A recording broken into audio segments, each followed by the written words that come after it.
Hello students, welcome to the online study program of our school. According to that, today we are going to explain chapter number 6 of your book, that is physical and chemical changes. So let's discuss physical changes. Physical changes are those changes in which physical properties are changes. Okay, ऐसे substance जिनके अंदर उनकी physical properties change हो जाती है उनको हम physical substance कहते हैं। जैसे कि फिजिकल प्रॉपर्टीज के अंदर क्या क्या आ सकता है, आपका शेप आ सकता है, साइज आ सकता है, कलर है। तो वो फिजिकल प्रॉपर्टीज को हम देखकर आइडेंटिफाई कर सकते हैं, उसके अंदर जो चेंज होता है उस चेंज को हम फिजिकल चेंज कहते हैं, और इसके अंदर कोई भी न्यू सब्सटेंस फॉर्म नहीं होता है। नेक्स्ट है केमिकल चेंज। ओके, तो केमिकल चेंज का भी यही है कि उसमें केमिकल यानी कि न्यू सब्सटेंस बनते हैं। ओके, तो now let's discuss in detail. जैसे कि आपको बहुत सारे एग्जांपल्स दे रखे हैं कि जो फिजिकल या केमिकल चेंज कौन कौन से हो सकते हैं। देखिए, शुगर, आपकी मम्मा ने अगर शुगर डिजोल्व करने के लिए आपको कहा है पानी के अंदर to make a cold drink, तो वो भी एक चेंज है। फिर आपका शुगर सॉल्यूशन बन जाता है, वो एक चेंज है। कर्ड फ्रॉम मिल्क, दूध से कर्ड बन जाता है, वो भी एक चेंज है। और मिल्क बिकम सोर, तो मिल्क क्या बनता है, सोर खट्टा हो जाता है, तो वो भी एक चेंज है। स्ट्रेच्ड द रबर बैंड, तो स्ट्रेच, आपने रबर बैंड को स्ट्रेच किया तो वो भी एक चेंज है। तो इस प्रकार से आप बहुत सारी कुछ प्रॉपर्टीज यहाँ पे लिखेंगे और एक लिस्ट तैयार करेंगे, ठीक है, फिजिकल चेंज और केमिकल चेंज की। नेक्स्ट, यहाँ पे आपको डिटेल में दिए हुए हैं प्रॉपर्टीज, यानी कि कोई भी सब्सटेंस फिजिकल है तो हम कैसे करेंगे प्रॉपर्टीज को देखकर। तो properties such as shape, size, colour और state of a substance are called its physical properties. यानी किसी भी सब्सटेंस का शेप, साइज और कलर होता है वो उसकी फिजिकल प्रॉपर्टीज को बताता है, और उसके अंदर जो चेंज होता है उसको हम फिजिकल चेंज कहते हैं। और physical change is general reversible होता है, ठीक है। और in such a change no new substance is formed, कोई भी नया सब्सटेंस नहीं बनता है। सपोज मेरे हाथ में ये पेंसिल है, अगर आप पेंसिल को तोड़ोगे तो ये क्या, किससे बनी हुई है, वुड से बनी हुई है, तो आपको वुड ही मिलेगा सब्सटेंस, कोई नया सब्सटेंस नहीं मिलेगा। ओके, तो this is example of physical change. Next है chemical change. Chemical change with which you are quite familiar is the rusting of iron, जो जंक लगता है, ठीक है, आयरन के ऊपर, वो आप देख सकते हैं, वो क्या है, ब्राउनिश कलर का सब्सटेंस हो जाता है। तो ये भी एक एग्जांपल आपका केमिकल चेंज का एग्जांपल है।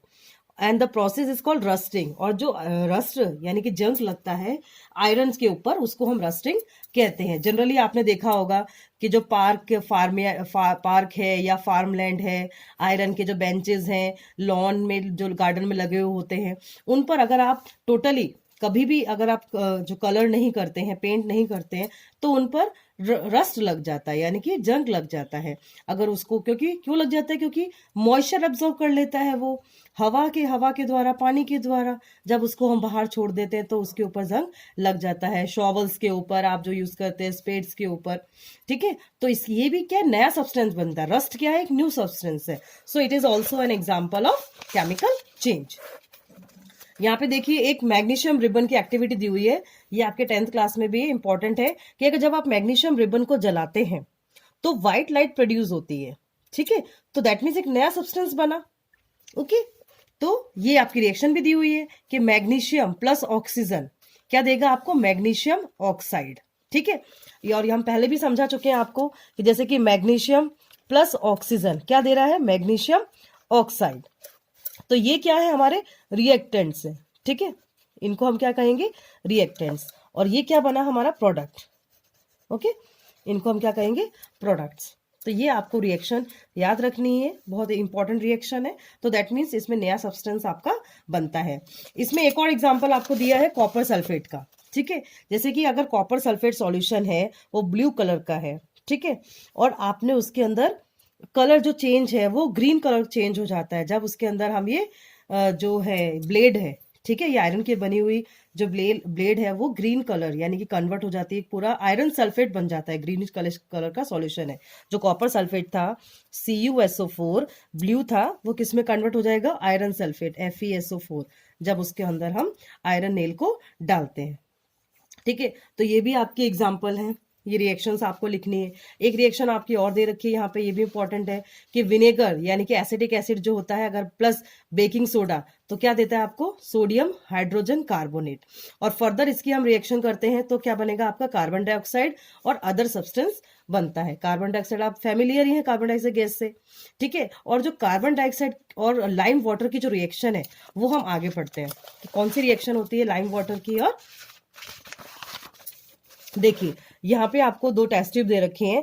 एक टेस्ट ट्यूब के अंदर क्या मिक्स किया हमने, विनेगर और बेकिंग सोडा है, ठीक है। और दूसरे के अंदर जब हम ये बेकिंग सोडा डालेंगे और दूसरे के अंदर देखिए यहाँ पे लाइम वाटर है, तो जब लाइम वाटर के अंदर ये जो पानी हम मिक्स करते हैं तो उसमें से CO2 gas, carbon dioxide gas release होती है, ठीक है। देखिए रिएक्शन भी दे रखी है, carbon dioxide plus lime water, ठीक है। इसका फॉर्मूला क्या है लाइम वाटर का, कैल्शियम हाइड्रोक्साइड। तो क्या बनेगा आपका, कैल्शियम कार्बोनेट CaCO3 और वाटर रिलीज हो जाता है। और जो सब्सटेंस है कैल्शियम कार्बोनेट वो लाइम वाटर को किस में कन्वर्ट कर देता है, मिल्की यानी कि दूधिया कलर में वो कन्वर्ट कर देता है। पूरा जो सॉल्यूशन है वो आपको मिल्की अपीयर होता है। तो यहाँ पे डेफिनेशन भी दे रखी है केमिकल्स की चेंज की। A change in which one or more new substance are formed is called chemical changes. ऐसे चेंजेस जिसके अंदर एक से ज्यादा सब्सटेंस बनते हैं उनको हम केमिकल चेंज कहते हैं। और अ chemical change is called a chemical reaction, और केमिकल चेंज को ही हम केमिकल रिएक्शन कहते हैं। यानी कि देखिए अब कौन कौन से एग्जांपल हो सकते हैं आपके, digestion of food in our body. अगर आपके खाने का डाइजेशन हो चुका है तो वापस से आप खाना गेन कर सकते हैं, नहीं, न्यू न्यू सब्सटेंस बन गया हमारे फूड का। नेक्स्ट है राइपनिंग ऑफ फ्रूट, जो फ्रूट है हमारे जो पक जाते हैं, ठीक है, तो वापस से वो कच्चे में कन्वर्ट नहीं होंगे। फिर है फर्मेंटेशन ऑफ ग्रेप्स, ग्रेप्स का फर्मेंटेशन होना। तो these are the examples of chemical changes. फिर है a medicine is the end of product of chain of chemical reaction, and useful new materials such as plastic and detergents are produced by chemical reaction. Chemical reaction से plastic और detergent भी तैयार किए जाते हैं। यहाँ पर आपको कुछ केमिकल चेंज में क्या क्या चीज अपीयर होती है ये आपको पॉइंट्स ध्यान रखने। फर्स्ट है, जब भी किसी भी सब्सटेंस के अंदर केमिकल चेंज हो रहा है आप कैसे देखेंगे, उसमें हीट प्रोड्यूस होगी, लाइट प्रोड्यूस होगी, या फिर कुछ अदर अल्ट्रावायलेट रेडिएशन भी प्रोड्यूस होंगी, ठीक है, वो एब्जॉर्ब हो सकती हैं। सेकंड है, साउंड में भी प्रोड्यूस, आवाज होती है। जब भी आप क्रैकर्स पटाखे चलाते हैं, ठीक है, तो उसमें साउंड प्रोड्यूस होती है, नया सब्सटेंस बनता है, ओके। फिर a change in smell, smell change हो जाती है, जैसे कर्ड है ना, तो स्मेल चेंज हो जाती है कर्ड की हमारे। और न्यू स्मेल में बी गिवन ऑफ, नई स्मेल हमें मिलती है। नेक्स्ट है अ कलर चेंज में टेक्स प्लेस, कलर चेंज भी हमें देखने को मिलता है। फिर अ गैस में बी फॉर्म्ड, और गैस भी बनती है, ठीक है। तो ये सारी पॉइंट्स आपको ध्यान रखने हैं कि कोई भी प्रोडक्ट के अंदर केमिकल रिएक्शन हो रही है, केमिकल चेंज हो रहा है, तो आप कैसे उसको आइडेंटिफाई करेंगे। यहाँ पर एक एग्जांपल आपको और दिया हुआ है कि we saw that burning of magnesium ribbon is a chemical change. मैंने आपको अभी पढ़ाया था जो प्रीवियस पेज पे कि मैग्नीशियम रिबन को आपने जलाया तो ये केमिकल चेंज है। बर्निंग ऑफ कोल, अगर कोल को आप जलाते हो, वुड को जलाते हो या लीव्स को जलाते हो तो वो भी एक केमिकल चेंज है, क्योंकि उसमें नया सब्सटेंस बन रहा है, ओके, वापस से आपको लीफ नहीं मिलेंगी। In fact burning of any substance is a chemical change, burning is always accompanied by production of heat. यानी किसी भी चीज को जब हम जलाते हैं तो दैट मीन्स वो केमिकल रिएक्शन होगा, ओके। तो ये आपको ध्यान रखना है। यहाँ पे बहुत सारे एग्जाम्पल्स आपको दे रखे हैं। एक और एग्जाम्पल दे रखा है fire work, explosion of fire work, पटाखों को जलाना। तो क्या प्रोड्यूस होता है जब भी हम पटाखे चलाते हैं, हीट प्रोड्यूस होती है, लाइट प्रोड्यूस होती है, साउंड है, और अनप्लीजेंट गैसेस, बहुत सारी जो गैसेस है वो प्रोड्यूस होती है, वो कि हमारे एनवायरमेंट को पॉल्यूट करते हैं। नेक्स्ट है रस्टिंग ऑफ आयरन। अभी रस्टिंग ऑफ आयरन क्या है, मैंने आपको पहले शॉर्ट में समझाया था, यहाँ पे डिटेल में दिया हुआ है। जैसे कभी कभी आपने नोटिस किया होगा कि जो आयरन आर्टिकल्स हैं, जैसे कि ब्रिजेस है, शिप्स है, कार्स है, ट्रक की जो बॉडी है, और many other articles, the monetary loss due to the rusting is huge. यानी कि बहुत ज्यादा नुकसान होता है आपको रस्टिंग पर। पता है आपको, ब्रिज इतने बड़े बड़े हैं, अगर आप टोटली देखेंगे तो पूरा कई बार काट लग जाता है ना, और पूरी वो जो ब्रिज है वो डिस्ट्रॉय हो जाती है। आपको पता है कितने करोड़ रुपए से वो ब्रिज तैयार होता है, ओके। सो जो प्रोसेस होती है रस्टिंग की is represent by the following reaction, जैसे कि iron plus oxygen, okay, and plus water, तो क्या बनेगा आपका iron oxide Fe2O3। And for rusting the presence of both oxygen and water is essential. ये भी आपको ध्यान रखना है कि रस्टिंग के लिए ऑक्सीजन और वाटर की बहुत ज्यादा जरूरत होती है। In fact if the content of moisture in air is high, which means if it is more humid, rusting becomes faster। अगर जितना ज्यादा मॉइस्चर होगा, रस्टिंग उतनी ज्यादा फास्ट होगी। ये भी आपको ध्यान रखना है। So how do we prevent rusting? अब आप सोच रहे होंगे रस्टिंग से इतना बड़ा नुकसान हो रहा है, तो रस्टिंग को आप कैसे बचा सकते हैं, रस्टिंग ना हो आपके आयरन आर्टिकल्स में। ठीक है, तो एक है सिंपली कोटिंग और पेंट और ग्रीसिंग करना। ठीक है, in fact these quotes should be applied. आप ये ऐसे ग्रीसिंग कर सकते हैं, ऑयलिंग कर सकते हैं, पेंट कर सकते हैं। ठीक है, और another way is deposit a layer of metal like chromium और जिंक ऑन आयरन। आयरन के ऊपर मेटल, कौन से मेटल की? क्रोमियम और जिंक की आप कोटिंग कर सकते हैं। इससे भी हम रस्टिंग होने से बचा सकते हैं। देखो उसको हम क्या कहते हैं? Galvanisation. The process of depositing a layer of zinc on iron is called galvanisation.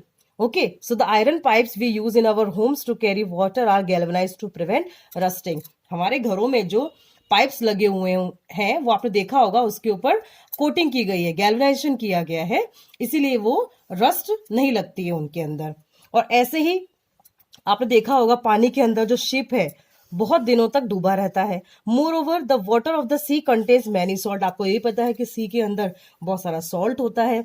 So the salt makes the process of rust formation faster. तो जो सॉल्ट प्रेजेंट होता है पानी के अंदर वो बहुत ज्यादा जो रस्टिंग के प्रोसेस है उसको फास्ट कर देता है। And ships suffer a lot of damage from rusting in spite of being painted. तो पेंटेड करने के बावजूद भी, क्योंकि सॉल्ट ज्यादा प्रेजेंट होता है, जो शिप्स है वो बहुत ज्यादा खराब हो जाती है और हर साल उसको रिप्लेस किया जाता है। नेक्स्ट है क्रिस्टलाइजेशन। क्रिस्टलाइजेशन का मतलब क्या है? क्रिस्टल की फॉर्म में कन्वर्ट होना, यानी कि जो सॉल्ट है जो प्योर नहीं होता है उसको किसकी shape of crystal can not be seen clearly. तो जो क्रिस्टल के शेप है वो आपको इजीली नहीं दिखते हैं। So the larger crystals of pure substance can be formed from their solution and the process is called as crystallization। उसको हम crystallization कहते हैं and it is an example of physical change। ये किसका example है? आपका physical change का example है। नेक्स्ट यहाँ पे एक एक्टिविटीज एक्सप्लेन की हुई है। Take a cup full of water in a beaker and add a few drops of dilute sulphuric acid. Heat the water when it start boiling and copper sulphate powder slowly while stirring continuously. Continue adding copper sulfate powder till no more powder can be dissolved. Filter the solution and allow it to cool. Do not disturb the solution when it is cooling. Look at the solution of copper sulfate. If not, wait for some time। आप देखेंगे कि आपको mix करके रखना है copper solution को, उसको गर्म करना है, ठंडा करने के लिए थोड़ी देर आपको छोड़ देना है। तो आप क्या देखेंगे, जो कॉपर सल्फेट है उसके अंदर क्रिस्टल्स बन जाएंगे। किसके क्रिस्टल्स? कॉपर सल्फेट के। हम आगे ही पढ़ चुके हैं कॉपर सल्फेट की क्रिस्टल्स, है ना, CuSO4।